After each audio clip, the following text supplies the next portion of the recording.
All right, note for rib. So in rib, there's always a little tiny scratch or marking on the person, kind of like this. That means they actually time traveled, because the computer, which is in the present moment, wherever the present moment is, has to assimilate the person, and then they re-enter back into time in that time. So they can only time travel from the present moment. That's a way to understand it, so you don't go so nuts. It's very hard to understand time travel. And then they can go to the future or past, whatever. Hiya! Meow, meow, kiki kapoo. Meow, meow, kiki kapoo. Meow. Now, the reason why time travelers are creepy is because, well, they look exactly just like you and me. And the scratch that they get, like a little tiny scratch like that, it goes away after a while, because when they re-enter, it's not always like completely perfect.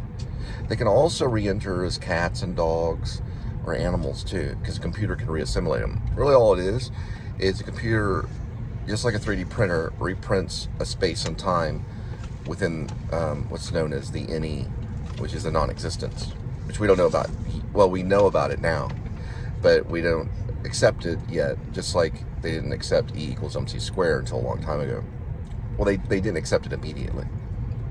It took time to accept it. So the NE theory, which is NE equals dm cubed times speed of light squared, basically is just saying that there's an inner reaction between light and dark matter. And that's all that they really need to know to understand reassimilation. Oh yeah. So anyway, so why did they time travel to the laundromat, Speed Queen, right over there off the north side? Probably because that's a cashless business. It has something to do with cash. They have a special going on. Oh really? Yeah. Is this basically on laundry? Yes. Oh, okay. They will do your laundry 20 pounds for free. So they wash it. Right. So they can time travel and do your laundry at the same time. Now, when you say someone's crazy, you say this. A person's not crazy if they, if they just act all nuts or hit you or something like that. They're crazy if they break into your place and iron all your clothing. That's what I always say. Why don't you stop by there and check it out?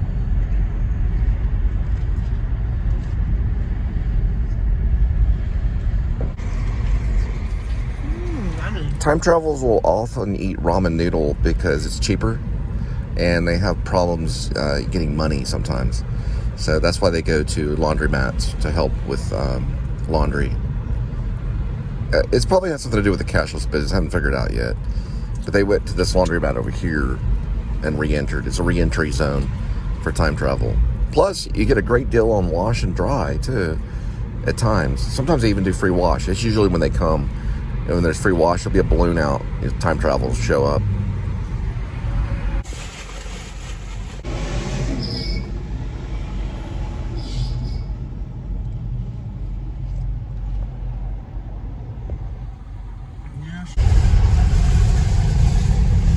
You also notice in time traveler, it's always an entry point where there's busy people, because they're going to have problems getting casholine.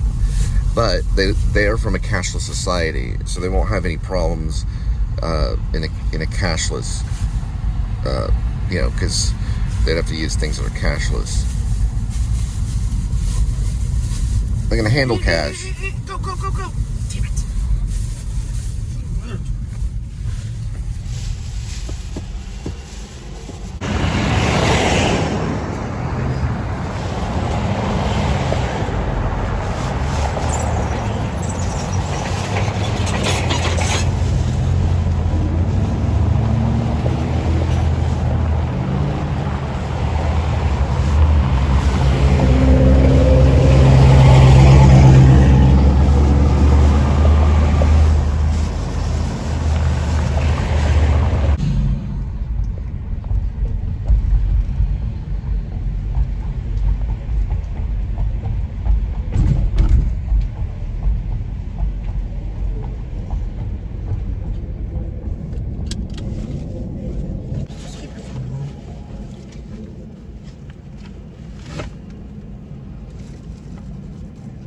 make sure I'm not leaking.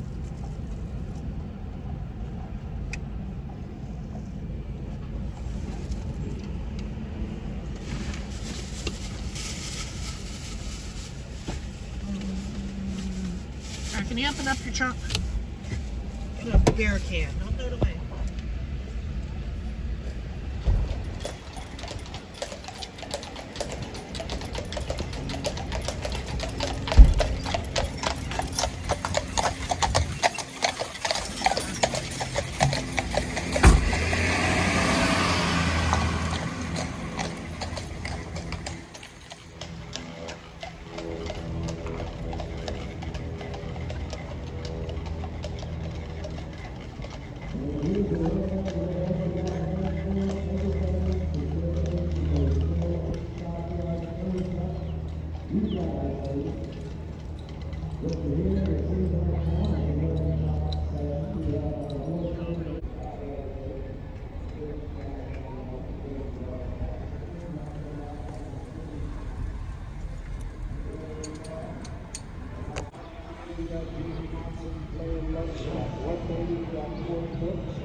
All right, so that was a little tiny section from Closer album, Joy Division. 24 Hours is the name of the song.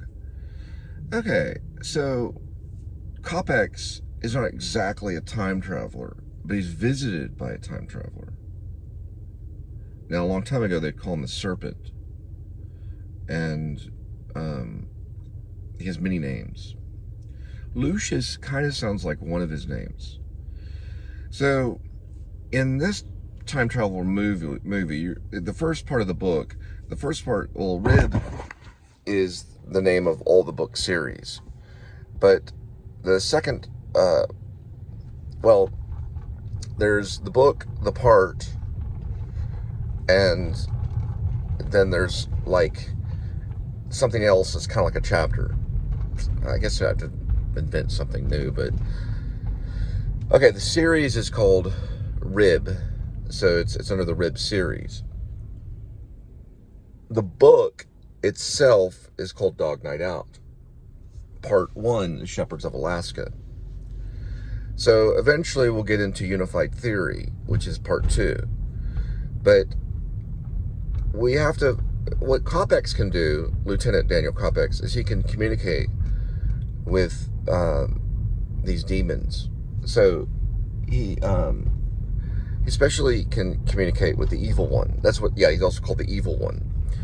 Not Coppex, but who he communicates with. And his original last name, we don't know. We don't know his original last name. But we know that his stepdad was called Coppock, Coppock, which is actually a real name. Coppex is actually a name of a company. So you're trying to figure out, like, how did he get these names?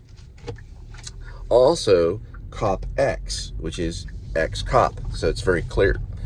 So yeah, there is a thing with an ex-cop that a Scott on Tape did just the other day. It was about this creeper guy who, some girl went missing and he was law enforcement, and then he became something else. And and then we have the Golden Gate Killer, and we have Daniel Hoytsclaw. He got 266 years. So they're not all saints. Let's just put it that way. And then they think, well, Ted Bundy was a lawyer, which isn't exactly a cop, but still it's on the side of law. But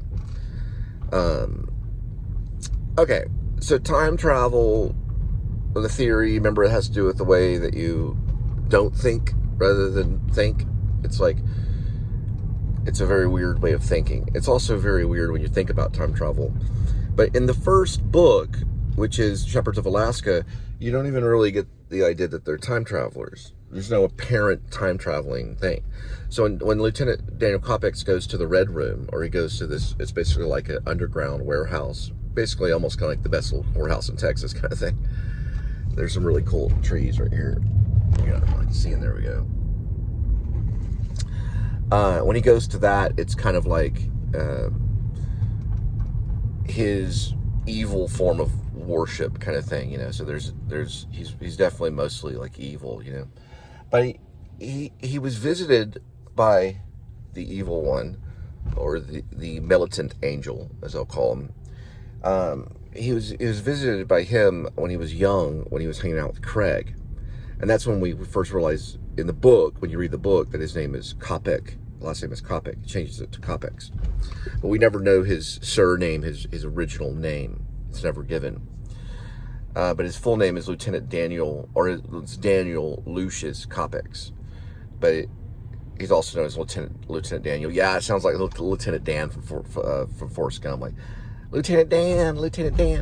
It does kind of sound like that a little bit. But he's also childlike too at times. He likes Kitty. The cat doesn't look like that. Doesn't look like Critter. It's a black cat with a little black tail. So it looks similar to that. Can we see that? Yeah, there we go. Yeah. So it looks similar to this cat right here, which is Critter. But Critter's only in the vlog, which you're watching the vlog now. In the future, you'll watch the movie and then go back to the vlog. And some people will think, oh, the vlog's better than the movie. I really like the vlog. Then there's the novella, and then there's the novel too. Okay. So in the beginning part of the book, Rib, or the series, you'll notice that it does start in Chin.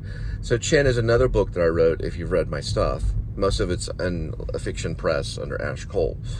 But yeah, it does start like right in Chin. You're like, what in the world? And then it slowly kind of transitions into Rib. But it's still Rib, though. It just starts with Chin. You have to read Chin to understand Chin. There's characters in Chin and stuff. Then it goes to like these little tiny short stories, and then it goes to there's a section with Shepherd Dwight East. I don't know if I give his full name, but I do call him Shepherd. And then there's the dog, Buster. That's a short story, and then it goes right into Rib, which it focuses on shepherds of Alaska. Because Shepherd has to go to Alaska because of Daniel Coppex. So just wanted to kind of get that straight. Oh, cool.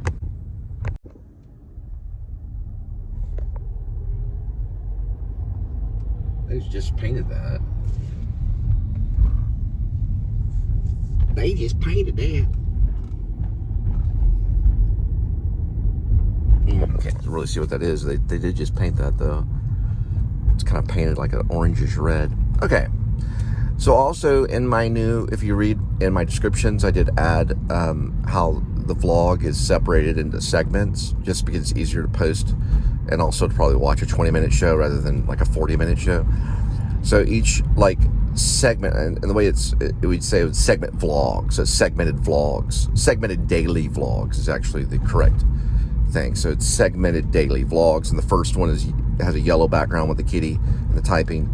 The second one's a green with the kitty and the typing, and then it goes to like silent movie, then black and white, and so on. So like I think like eventually orange, and then like a purplish color, things like that. There's a gold color before that, but I know the order's very important to you. But eventually it gets to like 7 different segments, and then like if there needs to be another thing, and then it ends with the theme, dun dun dun dun dun dun dun dun dun, that drumming, and then you see Linda disappear at the main event. That's showing that daily vlog has ended. So I went by colors rather than numbers, because when I started PSS, I started with numbers, and it just gets really crazy. So it's better just to throw those in there so it's not all like rigorous. All right, and cut. Oh yeah, I forgot. Yeah, so Daniel Coppex, he can communicate with the evil one and like these demons and stuff, and you see that happen in one segment where he goes to the Red Room, and you can see the painting on the wall of Dante's Inferno. Now that is actually quoting Thomas Harris because of the paintings. Yeah, the paintings that are the drawings. They're drawings that are done by Hannibal Lecter. Now it loosely does kind of like secretly connect with Hannibal Lecter, and I guess it's like a hidden connection. It's an homage almost. to Lecter and Buffalo Bill and stuff like that, Thomas Harris and Red Dragon and Sons of the Lambs, things like that, because I'm using some of Thomas Harris's kind of craziness of storytelling kind of thing. Reason why is because it made him a lot of money. There we go. No, I'm just joking. No, he's mostly like connecting with psychology, and I'm connecting with law. So, in theology, there's nothing worse than psychology. And seminary, we're like, oh, psychology here, like psychology. Yeah. That's one thing they don't like, because reason doesn't always fit in theology and seminary. Or like reason, like let's all get reasonable here. It's not really, that's not always connects, but law doesn't necessarily either. Yeah, law's like, oh no. Because there's certain laws and stuff that the church doesn't agree with, like abortion, things like that. Because in some aspects of some states and stuff, the church doesn't agree with abortion at all. But it can be enforced in certain states. So that means that law becomes corrupt, or law becomes evil, because law is enforcing murder, according to the church. And that has a lot to do with RIB, Dog Night Out. Remember, to reiterate RIB, it's the Revolutionary Independent Branch. The Revolutionies. Yeah, they're basically kind of like the resistance. Yeah, if you ever watch Star Wars or whatever, And the McRib is back. It is back. But I don't know if I'm going to get it. Ooh, they got Mr. McCrispy. Huh? What'd you say? Are you using the mobile app today? Oh, the mobile app? Do I get certain benefits for using the mobile app? I'm sorry? Do I get points for using the app? Yeah, it gives you points, or it gives like a... Okay, hang on. I'm gonna use it. Okay, so what comes with the meal on the Filet-O-Fish? The medium French fry and a medium soft drink. Okay, let's do. How much is the total Filet-O-Fish meal? Like in the meal? Yeah, the whole thing. It's $7.79 plus tax. That's the meal? Yeah. Okay, it comes with fries? The fries and the medium soft drink. The sandwich by itself, it's $4.69. All right, let's go ahead and go with the Filet-O-Fish. And that comes with cheese, right? Yes. All right, let's do that for the meal, for the combo. Okay, what kind of drink? Do y'all have Coke Zero? No, we have Diet Coke. Oh, y'all don't have Coke Zero? No. Do y'all have Diet Sprite? No, the only thing we have is Diet Coke and Diet Dr. Pepper. Let's go with the Diet Dr. Pepper. Okay. And then can I have extra ketchup? Some ketchup? Yeah. And you got my code, right? I'm sorry? You got my code. Yes. Because it says I get points, yeah. Cool.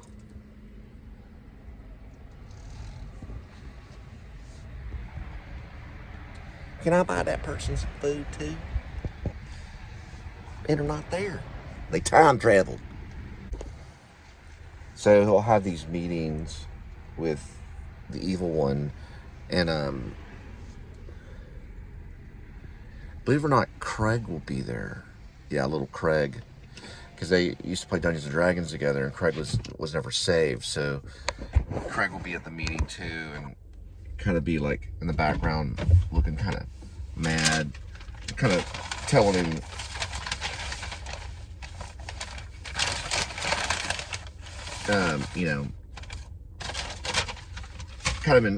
Craig kind of insulted him about not playing specific.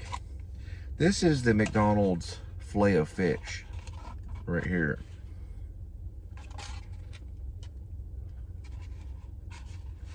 That's what it looks like. And I did ask for cheese, but looks like I didn't get any. No cheese for me, please. Oh no, there is cheese on there. Yeah, you can see it. There's cheese. You can see. You can barely see it. See it right there. See the cheese?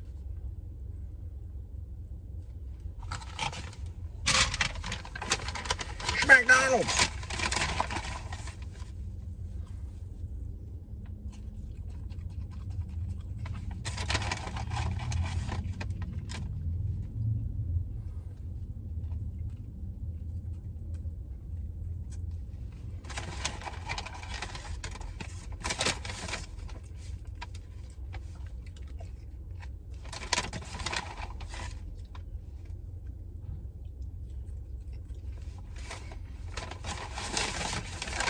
And they said the straw was in my bag, and it is.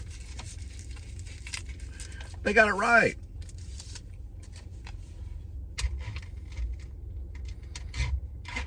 That straw time traveled right into this.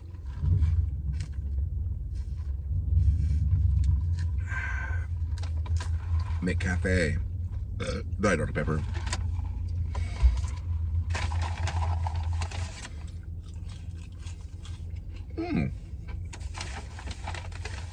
Let me do that. Since I eat bunny sometimes, let me do the whole Adam the Woo style eating.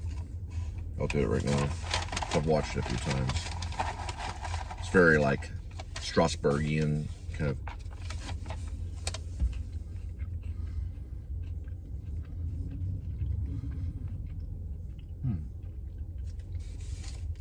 It's like that. Very like natural and calm and cool.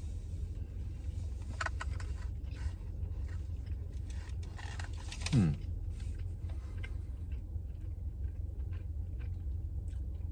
actuality, if you know you're on film, you're more likely naturalistically to do something like,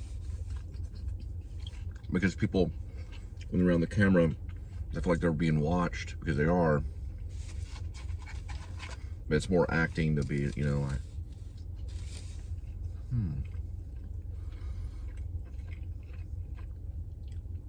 see how normalized I am?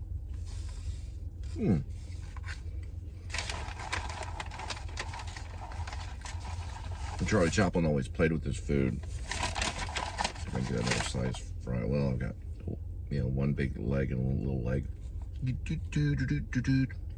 Look, it's Nosferatu.